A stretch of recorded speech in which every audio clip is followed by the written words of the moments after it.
Hello friend, welcome to teaching exam study. दोस्तों, आज बात करते हैं सीटेट की परीक्षाओं के लिए काफ़ी इम्पॉर्टेंट एक सब्जेक्ट पे, जो कि है राष्ट्रीय पाठचर्चा की रूपरेखा 2005 यानी नेशनल करिकुलम फ्रेमवर्क 2005।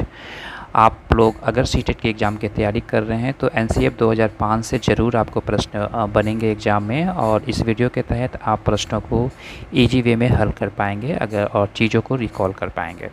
तो आइए शुरुआत करते हैं। सबसे पहले बात करते हैं एनसीएफ 2005 के बारे में, जिसे अंग्रेजी में नेशनल करिकुलम फ्रेमवर्क 2005 कहा जाता है। NCF 2005 is one of the 4 NCF published in 1975, 1988, 2000 and 2005 bye NCERT in India. NCF 2005 के अनुसार स्कूली शिक्षा पाठ्य पुस्तक केंद्रित ना होकर बाल केंद्रित हो, यानी कि एनसीएफ 2005 का जो मेन उद्देश्य था कि जो विद्यालय में बच्चों को शिक्षा दी जाती है वो ज़्यादातर स्कूली शिक्षा पाठ्य पुस्तक पर केंद्रित ना होकर बच्चों पर केंद्र बिंदु हो, बच्चों पर ही केंद्रित हो। क्योंकि बच्चे को केंद्र में रख के ही एक विद्यालय में एक कक्षा में एक शिक्षक के द्वारा जो है वो पाठ्यक्रम की जाती है, और जब बच्चों को केंद्र में हम रखते हैं तो उसकी जो संज्ञानात्मक यानी कॉग्निटिव डेवलपमेंट जो होती है बच्चे की, वो काफ़ी विकास होती है और वो चीज़ों को रटने से ज़्यादा समझने पर ज़्यादा जोर देता है। और ये एक शिक्षक का नैतिक कर्तव्य होना चाहिए कि एक बच्चे को केंद्र बिंदु में रख करके ही हम पठन पाठ्य करें। दूसरा है कि एनसीएफ 2005 के अनुसार अनुवाद संविधान की 8वीं अनुसूची में दी गई, जो कि 22 भाषाओं में भी किया गया था। एनसीएफ 2005 का जो अनुवाद किया गया वो संविधान की 8वीं अनुसूची में दी गई, जो 22 भाषाएँ वर्गीकृत हैं, भाषाओं में भी किया गया है।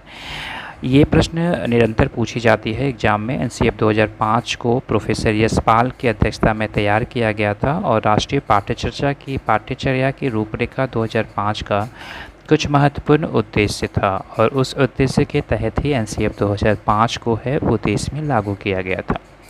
सबसे पहला जो उद्देश्य था वो है ज्ञान को स्कूल के जो बाहरी जीवन है उससे जोड़ना चाहिए। जो ज्ञान होती है वो सिर्फ स्कूल तक ही सीमित नहीं होनी चाहिए। एक बच्चे में ज्ञान का जो है वो बाहरी जो उनका जीवन होता है, समाज में जो वो रहते हैं, समाज में ही खुद को ब्रिंगअप करते हैं, और उन्हीं के रहन सहन जो होती है उसके तहत वो अपनी जीवन शैली को बिताते हैं। तो बच्चों में समाजीकरण यानी सोशलिज्म की गुण होनी चाहिए, जिससे कि बच्चों की जो ज्ञान है उसकी नॉलेज है एक तरह से समाज में रहकर प्रैक्टिकल लाइफ में उसे जोड़नी चाहिए।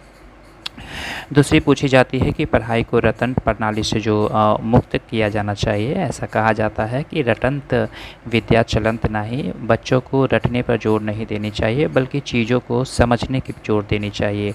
आजकल की जो पुस्तक का निर्माण किया जा रहा है और उसमें जो टॉपिक्स इंक्लूड की जा रही है वो बच्चों की रटने की शैली को ना दे करके वो बच्चों को उसकी वास्तविक जीवन से जोड़ी जा रही है, ताकि वो खुद की पर्सनल लाइफ में इसे अनुभव कर सकें।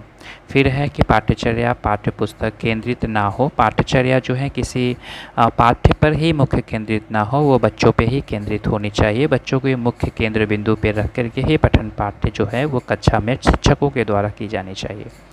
अगला है कि विद्यालय में दी जाने वाली शिक्षा को विभिन्न प्रकार की गतिविधियों से जोड़ी जानी चाहिए, यानी कि प्रैक्टिकल करवाई जानी चाहिए। जो भी शिक्षा हम दे रहे हैं उसे रियल लाइफ से जोड़नी चाहिए, उसे अपने जीवन में व्यवहार के रूप में उसे उतारनी चाहिए। ये भी कही गई है एनसीएफ 2005 के तहत।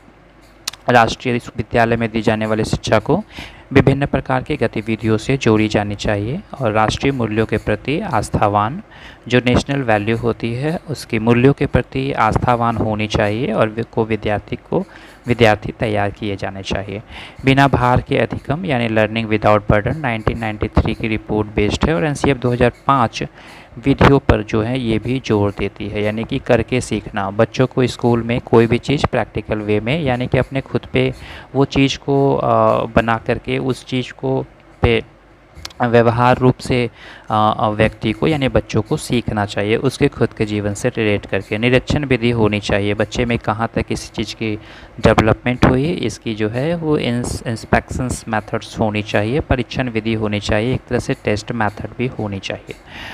तो सामूहिक विधि होनी चाहिए। बच्चों में जो लर्निंग की जो गुण होती है वो एक तरह से प्रैक्टिकल्स के तहत हम बच्चों को ग्रुप में यानी कि एक तरह से ग्रुप लर्निंग्स के तहत हम व्यवहार में ला सकते हैं ताकि उसकी कॉग्निटिव डेवलपमेंट हो और वो बच्चे अपने रियल लाइफ से इसे जोड़ करके इस चीज़ को अध्ययन कर पाएँ। तो मिश्रित विधि भी जो होती है वो काफ़ी इम्पॉर्टेंट है।